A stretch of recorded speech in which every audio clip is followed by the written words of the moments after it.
नमस्कार प्रेक्षकांनो, आज आपण बघणार आहोत ठरलं तर मग मालिकेच्या 4 जुलैच्या भागामध्ये अर्जुन सायली दोघं आईस्क्रीम खात असतात आणि त्यांचं म्हणजे सकाळचं काय प्लॅनिंग हे चालू असतं. पण त्याच्यात लगेच सायली अर्जुनला म्हणते की अर्जुन अर्जुन म्हटल्यानंतर लगेच अर्जुन तू काय भारी बोलले ग अर्जुन, बोल ना एकदा अजून, असं म्हणून ती पुन्हा अर्जुन म्हणते अजून एकदा बोल ना. असं म्हणण्यामध्ये सायली 2-3 वेळेस त्याला अर्जुन अर्जुन अशी हाक मारते आणि मात्र तिचं आईस्क्रीम खाणं चालूच आहे बरं का प्रेक्षकांनो. आणि ते खात असताना अर्जुन तिच्याकडे बघतो, अरे तू तर संपूर्ण आईस्क्रीम खाऊन टाकली, असं खाण्यामध्ये तर पूर्ण रात्र चालली जाईल आपलीवाली. सायली म्हणते सकाळचं प्लॅनिंग करायचं बाकी आहे बरं का तुमचं. आणि हे बघा मी तुम्हाला सर्वांसमोर अर्जुन म्हणू नाही शकणार, कारण चांगलं नाही ना वाटणार ते. असं म्हणून हां आपण दोघं जण असलो तर तेव्हा ठीक आहे, तेव्हा मी तुला अर्जुन म्हणू शकते, पण सर्वांसमोर मी म्हणणार नाही आणि ते थोडं मला अफोट पण वाटेल.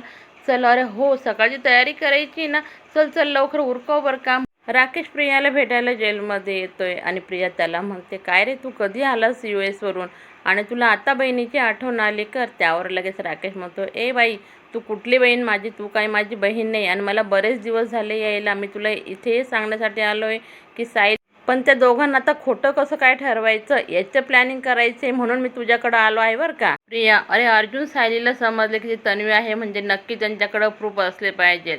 प्रूफ असल्याबिगर ते दोघं तसं करणार नाही. आणि आता एक लक्षात घे, तुझ्या हातातून दोघं प्रॉपर्टी गेली, किल्लेदारांची पण आणि सुभेदारांची पण. आणि इकडं मात्र अर्जुनने इतकं जबरदस्त सेलिब्रेशनची तयारी केलेली दिसते प्रेक्षकांना. बघा तो ताट वाजून जोरजोरात सर्वांना आवाज देत असतो आणि सर्वजण हॉलमध्ये आल्यानंतर विचार अरे हे काय लावलं आहे अर्जुन. त्यावर अर्जुन म्हणतो हो हो सर्व सांगतो तुम्हाला मी, तुम्ही अगोदर बसा बरं का. असं म्हणून तो सर्वांना खाली बसायला लावतोय प्रेक्षकांना. आणि लगेच पूर्ण आजी म्हणतात की अरे आज कोणाचा वाढदिवस आहे का.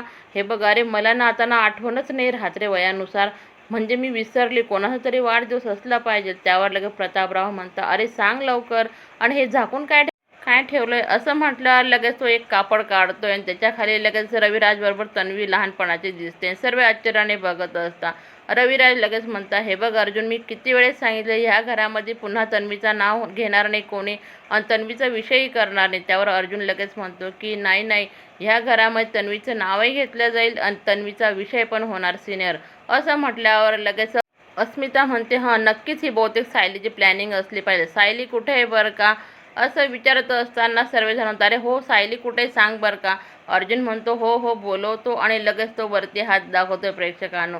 आणि सायलीजींना उतरवता येत असते आणि जो लहानपणी तन्वीने ड्रेस घातला आहे ना, तो ड्रेस तन्वीने आता ह्यावेळेस म्हणजे सायलीने घातलेला आहे प्रेक्षकांनो. आणि तिला बघून तर अर्जुन तितका खुश होतोय आणि तिलाही अक्षरशः खरंच खूप सुंदर दिसते सायली प्रेक्षकांनो बरं का. तुम्ही बघतच राहाल तिच्याकडं. आणि तिला बघितलं सर्वजण आश्चर्याने बघत असतं की हे असं तन्वीचा ड्रेस घालून कसं काय आली बरं का. मग त्यावर लगेच अर्जुन म्हणतो की हे बघा ही दुसरी कोणी नसून जी लहानपणी हरलेली असते ना आपली आली तीच तन्वी. असं म्हटल्यावर सर्व काय म्हणतात, सर्वजणांना आश्चर्याचा इतका जबरदस्त धक्का बसलेला प्रेक्षकांनो.